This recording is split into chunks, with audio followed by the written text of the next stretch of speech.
కాంగ్రెస్ నాయకులు మాట్లాడుతున్నది ఏంటంటే ఈరోజు అపాయింట్మెంట్ ఇప్పించి ప్రతిపాదనల గురించి ముందుకు తీసుకెళ్తే మేమేదో ఒత్తిడి చేశాము భయపడి అంటున్నారు.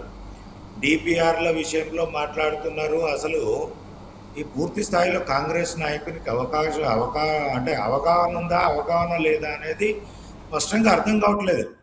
రెండు మాటలు ఆయననే మాట్లాడుతున్నాడు. ఎందుకంటే ఇక్కడ జరిగింది డిపిఆర్లు మేము పంపిస్తామంటారు, మేము ఇస్తాము అంటారు. అసలు మెట్రో రైల్లో ఎవరి వాటా ఎంతనో ఒకసారి ఆయనకు తెలుసా? ఎవరి వాటా అయినా మీరు డిపిఆర్లు తయారు చేసినప్పుడు కేంద్ర ప్రభుత్వం మెట్రో దాంట్లో కేంద్ర ప్రభుత్వం వాటా ఉంటుంది. కేంద్ర ప్రభుత్వంతో కూడా మాట్లాడి డిపిఆర్లు తయారు చేస్తారా? రాష్ట్ర ప్రభుత్వము తయారు చేసుకొని కేంద్రానికి పంపించేసి మేము చేసింది మీరు అది ఆమోదించమని మాట్లాడతారా? కొంతమైనా మనకు ఆలోచన ఉండాలి. బట్టగాల్చి మీదేస్తాము, బదనాం చేస్తాము, మేము పబ్బం గడుపుకుంటాము, రేవంత్ రెడ్డి జిమ్మికి రాజకీయాలను మేము అవపోషణ పట్టుకొని మాట్లాడతామనే విధంగా కాంగ్రెస్ పార్టీ నాయకులకు సమంజసంగా లేదు. తనే చెప్తున్నాడు. ఇక్కడ ఏదో మొన్న వచ్చినాయి అంటున్నాడు. మా ఈటెల రాజేందర్ గారు, నేను ఉండేది అలవాల్ ఏరియానే, ఈ కరీంనగర్ వెళ్ళే రోడ్డు కానీ బోయినపల్లి నుంచి నిజామాబాద్కి వెళ్ళేది ఆర్మీది ఎక్స్పాన్షన్కి అవకాశం లేకపోతే మా ఈటెల రాజేందర్ గారు ఎన్నిసార్లు రక్షణ శాఖ మంత్రితోటి కలిసి అనుమతులు తీసుకొచ్చిండో మా అందరికీ తెలుసు. అయినా కూడా ప్రారంభోత్సవాలు చేసింది తెలుసు.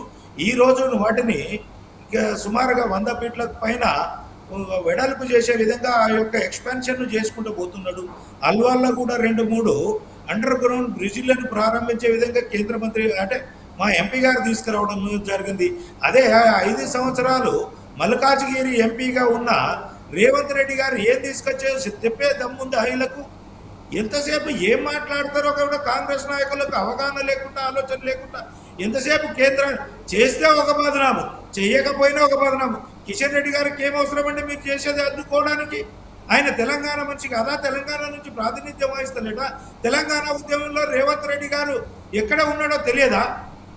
ఏం మాట్లాడతారు? ఆయన తెలంగాణ ఉద్యమంలో కిషన్ రెడ్డి గారు ఒక రాష్ట్ర అధ్యక్షుడిగా మా పార్టీ నుంచి ఒక ఎమ్మెల్యేను రాజీనామా చేపించి ఉప ఎన్నికకు పోయిన ఘనత కూడా మా పార్టీకే ఉంది. 2 రాష్ట్రాలు, ఒక్క ఓటు 2 రాష్ట్రాలు అని చెప్పేసి నినాదించినాడు మా కిషన్ రెడ్డి గారు. రాష్ట్ర అధ్యక్షుడిగా ఉన్నాడు. ఆ మాత్రం కూడా మీకు అవగాహన లేకుండా మీరు తెలంగాణ గురించి మాట్లాడుతుంటారు. మీ రేవంత్ రెడ్డి గారు ఎక్కడున్నాడు? తెలంగాణ ఉద్యమం గురించి ఉప ఎన్నికలకు పోవాలంటే రాజీనామా చేయని వ్యక్తి ఎవరు? మీ పార్టీ మనిషి కదా, మీ రేవంత్ రెడ్డి గారు కదా. దయ్యమాలే వచ్చాయి, వేదాలు వలిచినట్టు మీరు మాట్లాడడం ఎంతవరకు సమంజసంది? ఇవన్నీ మాట్లాడుకుంటే దవ్వుతా ఉంటే మీ యొక్క చరిత్ర విప్పితే బట్టలిప్పుకొని బాజార్లో తిరిగినట్టు ఉంటుంది. ఉద్యమాల చరిత్ర మాట్లాడితే వేరేలాగా మాట్లాడదాం. మెట్రో గురించి సబ్జెక్ట్ చెప్పానండి. మెట్రో గురించి చెప్పమంటే అండర్ పాస్ల గురించి, రోడ్డు వెడల్పుల గురించి చెప్తున్నారు. సబ్జెక్ట్ చెప్పానండి. నాకు అవగాహన ఉందో లేదో నేను తర్వాత చెప్తా. ముందు వారికి ఉన్న అవగాహనతో మెట్రో గురించి చెప్పానండి. మెట్రో గురించి చెప్పమంటే ఉద్యమం గురించి చెప్తున్నారు.